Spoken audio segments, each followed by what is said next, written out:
There's a small, dust-covered attic at the top of a brownstone in Brooklyn. The kind with creaky floors and forgotten Christmas lights, tangled in boxes. And in the far corner, leaning against the wall, is a canvas, a painting, unfinished. It's of a young woman sitting under a tree, sunlight pouring through the branches, but the edges are bare, rough pencil outlines still visible. No background, no sky, just her, staring slightly off to the side, as if lost in thought, and for years, no one touched it.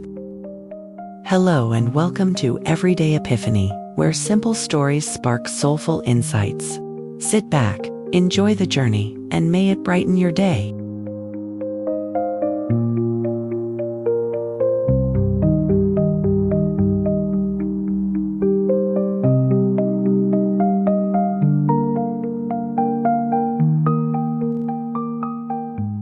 It belonged to Mr. Adler, a retired art teacher who lived alone on the second floor.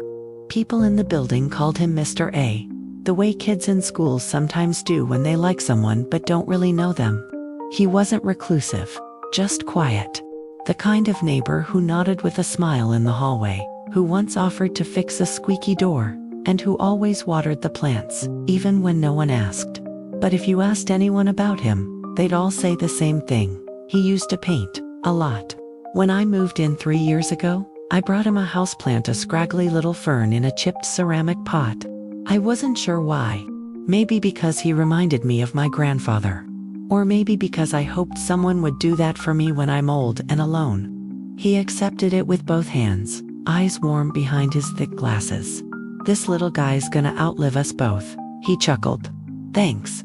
That was our first real conversation. Over time, I'd hear little snippets, him humming as he made tea, the scratch of a chair moving, and sometimes, silence that felt almost intentional, like the kind you choose when you're comfortable with your own company. Then one day, I bumped into him carrying a stack of canvases down to the curb. "You throwing these out?" I asked. "Yeah," he said, pausing. "Some of them are half finished. Never got around to finishing them." I looked at one. It was a landscape, half-painted, wild with colors, but missing details. I thought it was beautiful. Why not finish them now? He gave a soft laugh.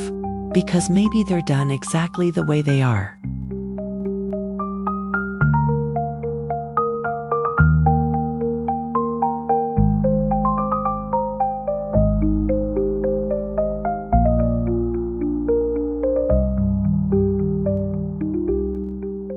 A few months later, Mr. Adler passed away, quietly, peacefully, in his sleep, according to the landlord.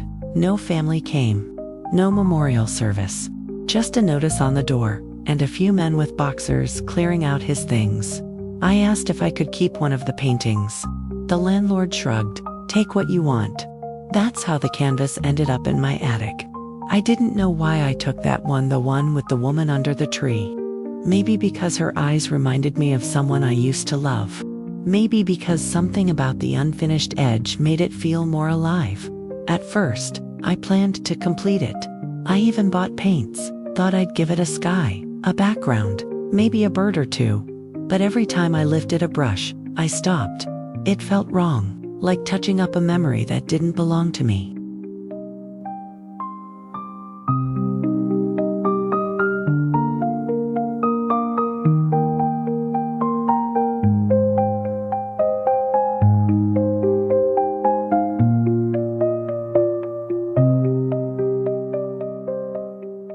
One rainy evening, I invited a friend over, Sarah, an artist herself.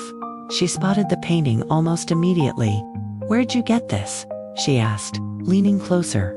I told her about Mr. Adler, about the quiet, the canvas, the attic. She nodded slowly. "It's stunning. There's something haunting about the empty space, like it leaves room for imagination." "Should I finish it?" I asked. She looked at me, then at the canvas again. "No," she said. "It's perfect, because it's not." That night, I sat by the window with the painting propped beside me, and I thought about how often we try to fix what isn't broken. We chase closure, finality, perfection, as if anything incomplete is a failure. But maybe Maybe some things are meant to remain unfinished. Not because they're lacking, but because their beauty lies in their imperfection. Like a letter you never send, a song that ends mid-note, a goodbye that never came.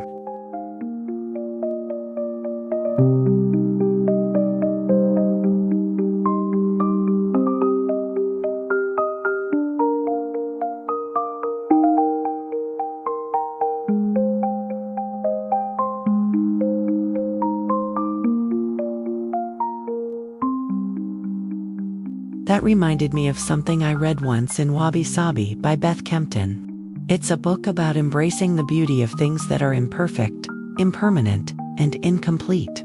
She writes, Wabi Sabi is a way of seeing the world that is at the heart of Japanese culture. It celebrates cracks, crevices, and all the other marks that time, weather, and love leave behind. I didn't realize it at the time. But Mr. Adler's painting left unfinished was his way of saying that some stories don't need an ending, that their truth lives in their becoming, not in their completion.